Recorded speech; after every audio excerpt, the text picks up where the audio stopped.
चाहे वे कितने भी करीबी क्यों ना हों। इन तीनों पर कभी भरोसा नहीं करना चाहिए। एक बार की बात है, मध्य प्रदेश में एक बहुत ही सुंदर शहर था। उस शहर में एक चोर रहता था। वह छोटी मोटी चोरियां करके अपने परिवार का भरण पोषण करता था, लेकिन वह जो धन चुराता था उससे उसके परिवार का खर्चा नहीं चल पाता था। एक दिन उसने सोचा कि पाप तो पाप ही होता है, चाहे वह छोटा हो या बड़ा। मैं चोरी छोटी करूं या बड़ी, चोर तो मैं ही रहूंगा।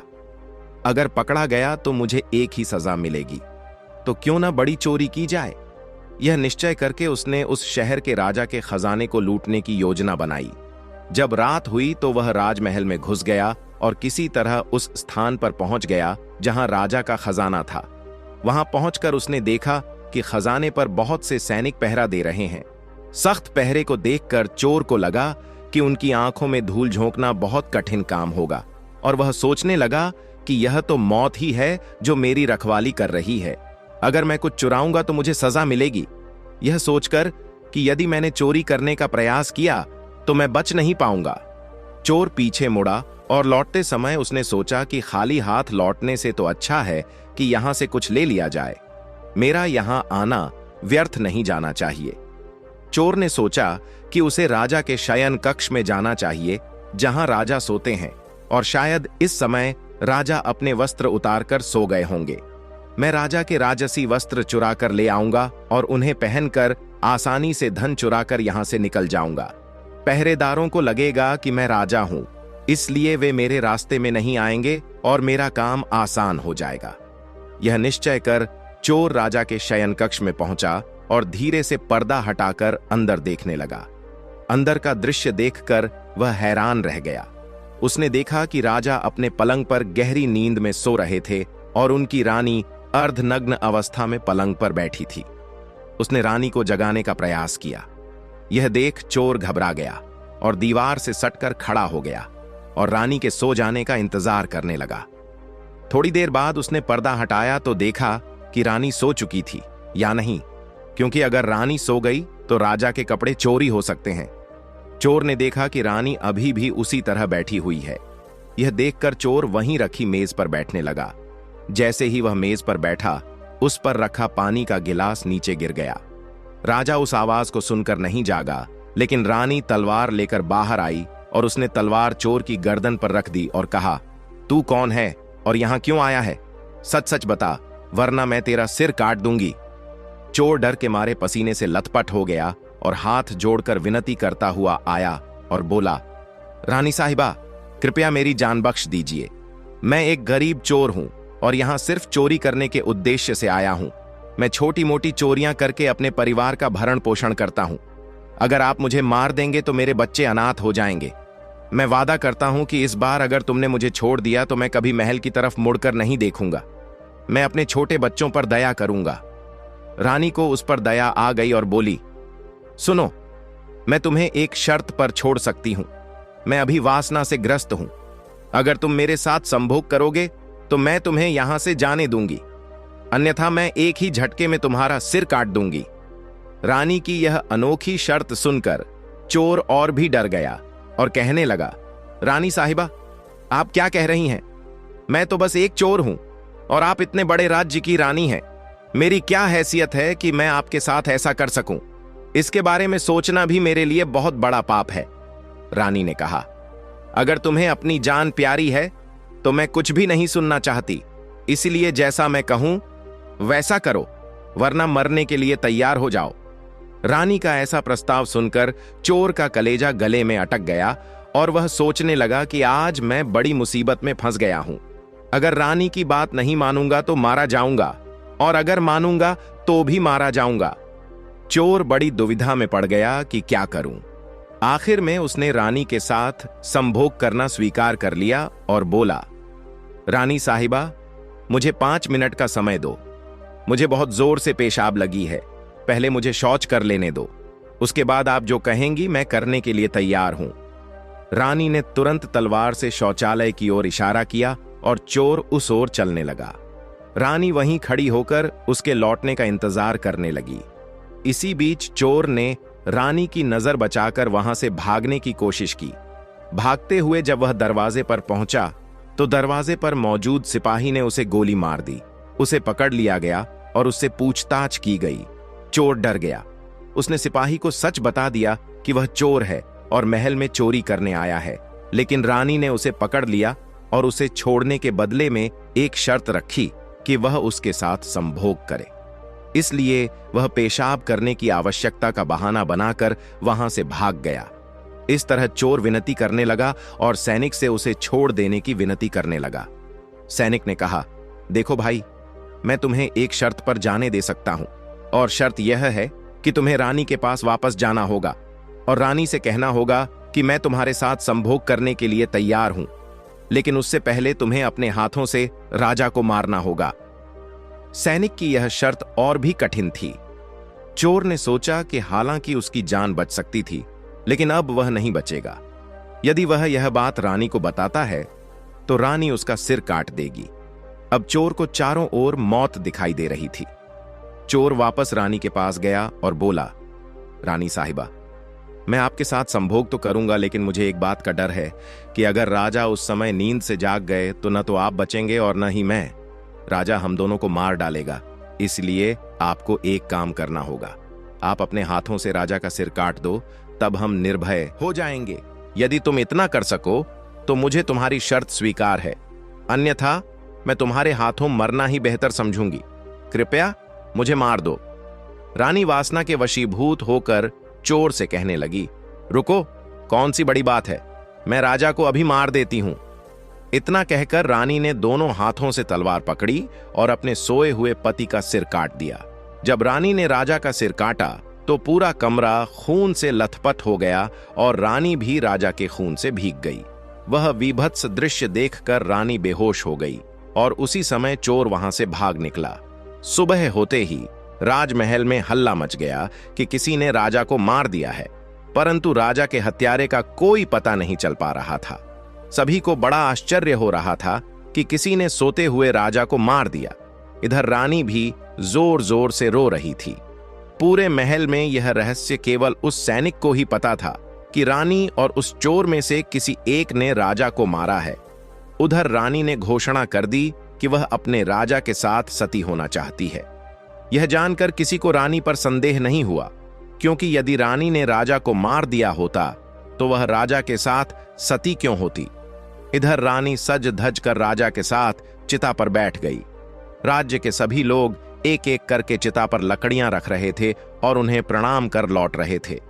इस तरह अंत में सैनिक भी राजा की चिता पर लकड़ियां रखने चला गया। जो यह रहस्य जानता था उसने रानी के कान में फुसफुसाया, रानी, तुम सती हो जाओगी, लेकिन कम से कम मुझे यह तो बताओ कि तुमने राजा को मारा या उस चोर को। यह सुनकर रानी चौंक गई। वह समझ गई कि इसका मतलब यह सैनिक भी यह रहस्य जानता है। रानी ने कहा, सुनो, न तो मैंने राजा को मारा है और न ही उसे मारा है। उस चोर ने कहा, यदि तुम जानना चाहते हो कि राजा को किसने मारा, सैनिक को यह रहस्य जानना था, इसलिए अगले दिन वह रानी के कहे अनुसार जंगल में चला गया। जंगल में पहुंचकर उसे वह झोपड़ी दिखाई दी जिसमें बुढ़िया रहती थी।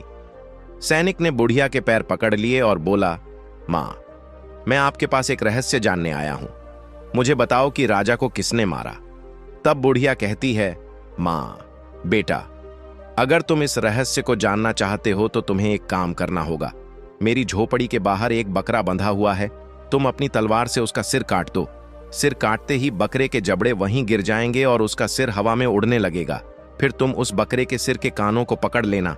बकरे का सिर तुम्हें एक जगह ले जाएगा। वहां तुम्हें अपने इस सवाल का जवाब मिल जाएगा कि राजा को किसने मारा। अब सिपाही ने भी ऐसा ही किया। सिपाही ने झोपड़ी के बाहर बंधे बकरे का सिर काट दिया। सिर कटते ही वह हवा में उड़ने लगा। उसने जल्दी से बकरे के दोनों कान पकड़ लिए। उड़ता हुआ सिर उसे उस भयानक जंगल के बीच में ले गया। उस जगह एक गुफा थी। सिर उस गुफा के द्वार पर आकर गिरा। सिपाही सोचने लगा कि मुझे इस जंगल में कोई इंसान दिखाई नहीं दे रहा है। यहां मुझे राजा की मौत के बारे में कौन बता सकता है। वह गुफा के द्वार पर खड़ा यह सोच रहा था कि यह गुफा किसी राक्षस की है जिसमें राक्षस और उसकी बेटी रहते हैं। अब शाम हो चुकी थी और राक्षस अपना भोजन लेने बाहर गया हुआ था। उसकी बेटी गुफा के अंदर मौजूद थी। जब राक्षस बेटी को किसी इंसान की गंध आई तो वह बाहर प्रवेश द्वार पर आई और उसने देखा कि गुफा के द्वार पर एक युवक खड़ा था। राक्षसी ने सोचा कि अगर मैं इसे खा लूं तो एक बार के लिए मेरी भूख शांत हो जाएगी, और अगर इसे जिंदा रखूंगी तो यह युवक मेरे बहुत काम आएगा। राक्षसी ने तुरंत एक सुंदर युवती का रूप धारण किया और उसके सामने पहुंच गई। उसने इतनी सुंदर स्त्री पहले कभी नहीं देखी थी। सैनिक उसे देखते ही उस पर मोहित हो गया। लड़की भी उसे अपनाने के लिए आई थी, इसलिए वह उसे अपनी गुफा में ले गई और उसके साथ खूब मौज मस्ती की। जब राक्षस के लौटने का समय आया तो लड़की ने उसे मक्खी बनाकर दीवार पर चिपका दिया। राक्षस ने आकर लड़की से पूछा, बेटी, मुझे इंसान की गंध आ रही है। मुझे लगता है कि कोई हमारी गुफा में घुस आया है। तब बेटी ने बहाना बनाकर कहा, पिताजी, आप क्या बात कर रहे हैं? हमारे होते हुए कौन इंसान यहां आने की हिम्मत करेगा? मैं इसे जिंदा ही चबा जाऊंगी। इस तरह उसने राक्षस को गुमराह कर दिया। अब राक्षसी लड़की उसे हर रात इंसान बना देती। दिन में वह उसे मक्खी बनाकर दीवार पर चिपका देती। इस तरह सैनिक को राक्षसी की गुफा में रहते हुए काफी दिन बीत गए। अब उसे अपनी पत्नी और बच्चों की याद आने लगी, लेकिन वह राक्षसी कन्या के चंगुल से नहीं छूट पा रहा था।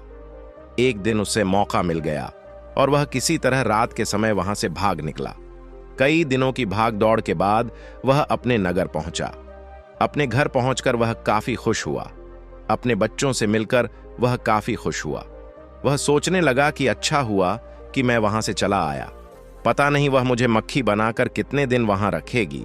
इस तरह सैनिक को अपने घर में रहते हुए काफी दिन बीत गए। एक दिन उसे फिर से वह लड़की याद आई।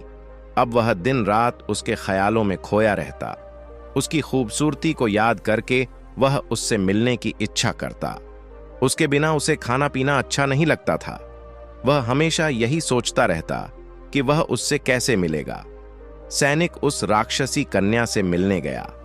वह उसकी याद में तड़पने लगा और उसने फिर से उसके पास जाने का फैसला किया। उसने सोचा कि पिछली बार उस बुढ़िया ने ही मुझे उसके पास भेजा था, लेकिन अब मैं वहां से भाग आया हूं तो मुझे रास्ता नहीं मालूम। क्यों ना मैं एक बार फिर उस बुढ़िया की मदद ले लूं।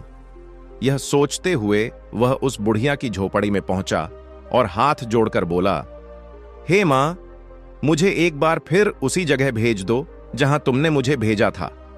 अब वह सैनिक राजा की हत्या का रहस्य भूल चुका था कि राक्षसी से मिलने की व्याकुलता उसके अंदर बढ़ती जा रही थी। वह बुढ़िया समझ गई कि वह काम के प्रभाव में है।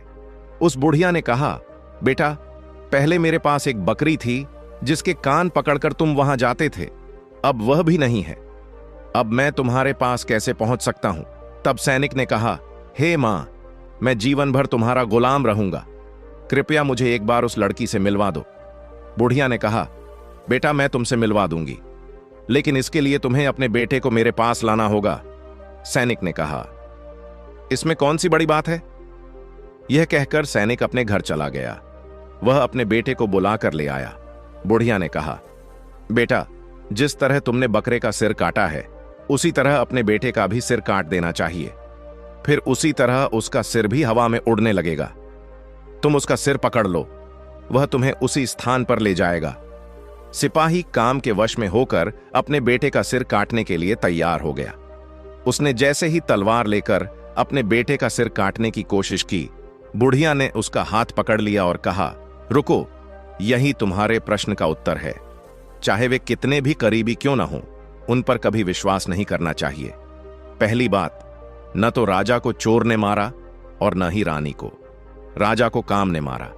जैसे तुम काम में अंधे हो गए थे और अपने बेटे को मारने के लिए तैयार हो गए थे, इसी काम के वश में होकर आदमी अंधा हो जाता है और बुरे से बुरे काम कर बैठता है।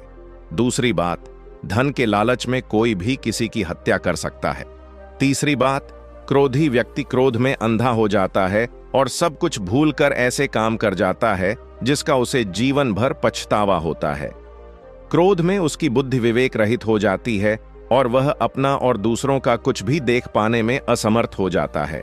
इन तीनों से हमेशा दूर रहना चाहिए, अन्यथा जीवन भर पछताना पड़ता है।